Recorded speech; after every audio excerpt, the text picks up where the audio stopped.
School on realagriculture.com is brought to you by Saskatchewan Pulse Growers and BASF. Welcome to Real Agriculture's Pulse School series. I'm Kara Oosterhuis. In this episode, I talked to Sherilyn Phelps, who is an agronomy specialist with Saskatchewan Pulse Growers. Sherilyn and I talk at Ag in Motion in Saskatchewan about what some of the options are for you when it comes to desiccating your peas and lentils, as well as what you need to know going into this year's pulse harvest.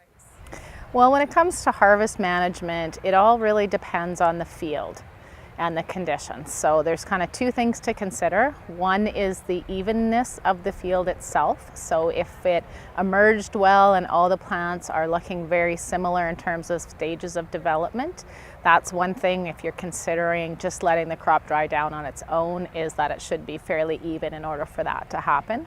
The other thing to consider is the weed pressure. So if you have a lot of weeds in the field and the field is fairly dirty, then they are not going to be drying down at the same time as the crop is, and in that case a desiccation would be important. And what sort of losses do you see when you drive through that field with a sprayer? You'll just, you may see some losses in the field, the tracks a little bit, but a lot of times they can pick those up with the combine as well.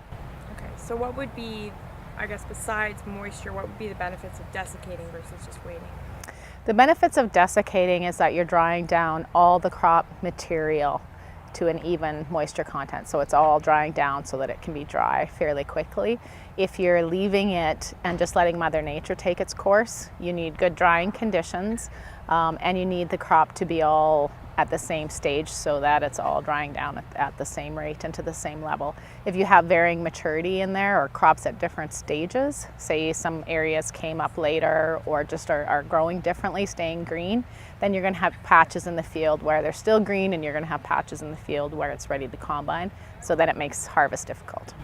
And what about options such as, I know lots of producers will put glyphosate on and then, like I said, let the heat take its course. What about that versus an actual registered desiccate? Well, the difference between a product like glyphosate and desiccation is glyphosate is more of a harvest management.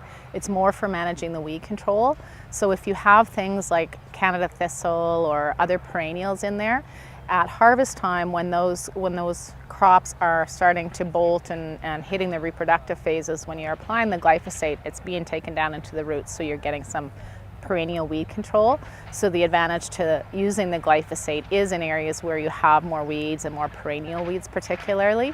Also the glyphosate can be used to just bring all the weeds into maturity as well. It's not going to quicken the dry down, but it will eventually end up with the whole crop and the weeds being dead and ready for harvest. Okay. Anything you'd like to add? In desiccation, the majority of them are contact herbicides, so using good water volumes is key. With the glyphosate, it's not as imperative to have high water volumes. It will still be active under the lower water volumes, but it is a slower dry down. Okay.